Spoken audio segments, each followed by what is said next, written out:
Okay, like the title says, guys, God actually called me a tyrant at one point, and that's crazy, seeing that God is God. And if you guys know anything about the Bible, you understand that some things in the Bible God did. So I remember when he first told this to me, or said this to me, and this was in December 2024. The first thought that came to my mind was, look who's talking, right? That was the first thought that came to my mind when he said basically that I'm somewhat tyrannical. That's kind of how he worded it. He didn't straight out just say I was a tyrant, but, and this should tell you a little bit about God and how we interpret the Bible and how we perceive things. If God is calling me tyrannical in any type of fashion, that means God is not as tyrannical as you actually think. And that's because most people don't know God. They read the scriptures a certain way, or the scriptures are interpreted in a certain way. Once again, God did tell me that the Bible is not perfect. He said, and the only thing he said, he didn't say how it wasn't. He only said a few words. He said that languages and translations. That's all he said. He said languages and translations. So do with that as you will. But God saying that I was a tyrant should tell you God is not as tyrannical as you actually think. And that more times than not, the things that he had to do in the Bible, or that he did do, he had to do them for a particular type of reason, right? God is all good. God is all loving. God is literally love. I'm going to make a video explaining how God is love. Like, you don't get love without God, okay? And I'm going to make a video about how God is actually Cupid as well. Not Cupid like the mythological figure, but God is the one that sets up relationships, and he's the one that causes people to fall in love, and he sets those up. He sets up those type of relationships, basically. The successful ones, the ones that actually are loving. But back to the tyrannical thing. You guys have to understand that, well, first things first, we say this all the time in our culture, in our generation. Everyone's a king, right? That's like something common we say nowadays. Everyone is a queen. That is not true. Not all of us are equipped. Okay, we should all love ourselves and grow and be wonderful and be beautiful as we are created. But we have to humble ourselves and realize that not everyone's station is to be above someone else, right? And to be a king or a leader or a queen and some type of female leader doesn't mean you're better than someone. It means you're more equipped for that role. And it just means you're placed in that position more likely by God because you are equipped to do that job. I'm pretty sure most of you guys had jobs where you had a manager or a boss that probably shouldn't have been a manager or a boss, right? And that's because they were not equipped for that. But the people putting these people in these positions can't see everything about a person. But the thing is, God can. Look at King David. King David was a king. God picked him, and I think he was like the last son, the youngest son. He wasn't the firstborn. He wasn't like the strongest man. He wasn't the fastest man, but he had a great heart, right? He a heart after God's own heart, honestly. That's how King David was, and he still was not a perfect person, right? He did some messed up things. He actually got a man killed just so he could take his wife. So that, again, that should show you how, once again, how great God is and how amazing God is. Like, I can't wait to talk about God more and how he isn't what you think he is based on what you read in the Bible. The Bible it doesn't tell you everything. That's why you got all these different people talking about different things, is because people are experiencing things that aren't necessarily in the Bible and aren't perfectly described in the Bible. And then you got people fighting over little tad bits here and there. The only thing that matters is God. And once again, he told me that he communicates with everyone. God called me tyrannical only because I know things. Like I said, I know things. And when I'm trying to create a kingdom or a family, right, that's normally what I'm trying to create, a community. I'm tribalistic. I believe in tribalism to some degree. I don't really believe in the system that we created, and I'm American, that we created here, because we're not united. We don't believe the same things. So there's going to be division. There's going to be confusion. So what I try to do is I try to start small. I always believe in starting small, starting a small group, and then growing that group on certain ideals or beliefs, right?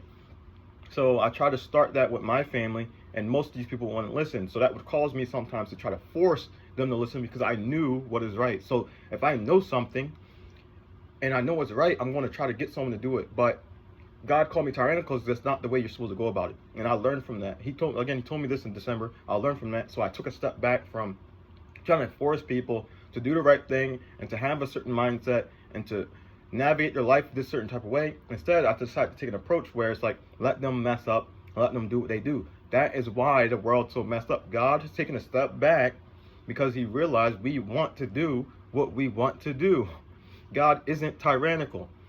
God does not punish us at the end because he's a monster. We punish ourselves based on what we do here. If you guys don't understand, God made everything perfect. The reason why you have to surrender your life to God is because God knows the right way. It's the same reason, like in my household, God told me I'm going to lead these guys, right? These guys are lost, don't know what they're doing. But I'm supposed to lead them because I know. And I can't force them. They have to accept me as their leader. The reason why all these guys live in my house, not this house, I'm at my girlfriend's house. They live in that house is because I brought all those guys in there because I loved them. Even though they weren't the best to me, even though they weren't great, some of them treated me like crap, some of them did me really dirty, I still kept them there because I saw the best in them. I saw the greatness in them, and I loved them, so I kept them. But then it got to a point where I wanted to force them so we all can succeed in life instead of me just getting hurt. But I learned from God, take a step back, let them come to me when they come to me, and we'll get there together. It's the same thing when it comes to God. You have to come to them when you're ready to come to him. Hopefully that's not way later when it's too late. Hopefully you come to him when it's time. God's going to direct you there. He's going to use people like me, other people and stuff like that to get you there. God's not tyrannical. Certain things had to play out the way they played out in the Bible because that's how it is. Again, I want to ask him about certain things in the Bible. There's times where I try to talk about certain things and he doesn't answer. He doesn't give me all the answers. He lets us figure it out. He respects our free will. He respects our free will a lot. So yeah, that's why he called me tyrannical. Some of the things y'all do are massively wrong, and it's not love. Some of y'all don't even understand love, and the reason why y'all don't is because y'all don't have God. You don't even understand God. God is love. You cannot love without God. Do you understand that? It's crazy how people want to come against God. You cannot love. You cannot love your kids. You cannot love your mother. You cannot love anyone without God because God is literally love. He is love. Like he's the embodiment of it. The only reason you are capable of it is because of God. That's why when you hear certain stories about hell, it's people, they're avoid of certain things. They can't even talk to people in hell, right? Because that's a gift from God. Communicating with people is a gift from God. The fact that it's all, they talk about darkness, light is a gift from God. Like everything you love and cherish here on this earth, which is half-assed, by the way, excuse my language, is a blessing and gift from God. Remember, this is a world somewhat separated from God. This is why we experience a lot of suffering and stuff. Remember, there's no suffering in heaven, right? Why? Because God is there. Do you understand? I'm hoping you guys really take in what I'm saying, and hopefully it makes sense. Stop looking at the Bible through your own lens, your own perception, using your own mind. You're not as smart as you think you are. I didn't come up with this stuff by myself. God helped me. God guides me all the time. I pray for guidance. And prayers are true. God actually answers your prayers. He actually helps you. It may not be in the way you want or the way that you want to experience it, but it does happen when your eyes are open and you have faith and you can actually see the things God does in your life. So once again, God called me tyrannical because I was trying to force the issue. It's not about forcing anything. Things will happen the way they're supposed to happen because God is good and God is in control. People will line up and do what is right if they want to, or if they don't. They have free will. But again, once again, things will play out the way they do. People know I love, or at least the people in my household, they know I love them. I mean, I've sacrificed a lot for them. Hopefully they let me lead in my household, in this family. Just like my sister, my oldest sister, not my youngest, we and her don't have a great relationship. My oldest sister, one day we were talking to some of my nephews. She has a daughter and a son. So I was talking to my nephew and my niece. And then a friend that lives with me has two sons. And I consider them my nephews because I'm very close to them. And they love me. They tell me all the time. They'll come in my room and be like, I love you, Uncle Roy. And I tell them I love them too. And they'll give me a hug and stuff. But one day I was talking to them, trying to discipline them and get them right on the right path and try to coach them up because they were doing bad things. They weren't being good kids. And I remember one day we were talking to them, and my sister's older, so she was telling them, she was like, I'm the oldest, but I follow Roy.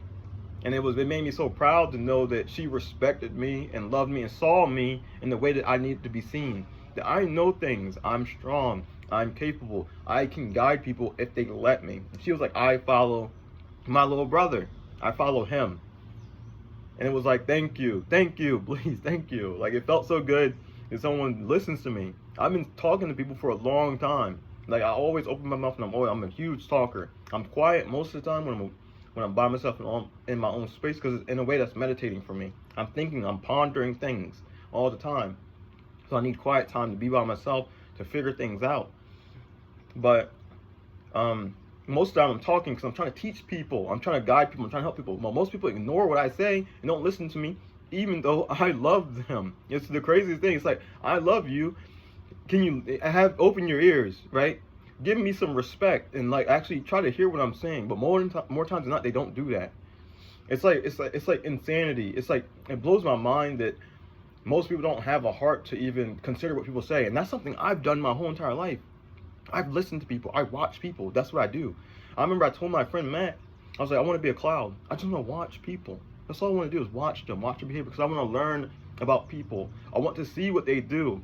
I want to experience what they experience, because that's who I am. I care about people. I have to live for something. I live for people. I learned through my experiences that I had to take a step back because people don't love. And then that's when I realized God has to be number one, because he can give the love that I want back to me, right? So then I can love someone fully without them rejecting me and treating me badly. People do that. They don't take a pause in life at all to stop and be like, hey, I love you. Hey, I want to give you a hug. Or hey, I want to listen to your problems. Or hey, let me, cry with you. They don't do that. None of y'all, most people don't do that. God will do that. God will be there. And then sometimes he sends people, right? Because sometimes we can't feel God. And so we're down. Like me, for instance, I was down and I needed people in my life because I was not getting love. I've never been loved most of my life. And like, it's nice to believe in God, but I need someone to love me physically because I'm in a physical body. Because I couldn't experience God in that way yet, right?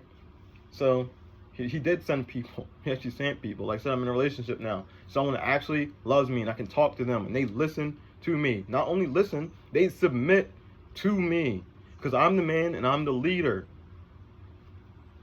I hope this helps you guys in some way or some fashion. Thank you guys for listening. You guys take care and God bless. Peace.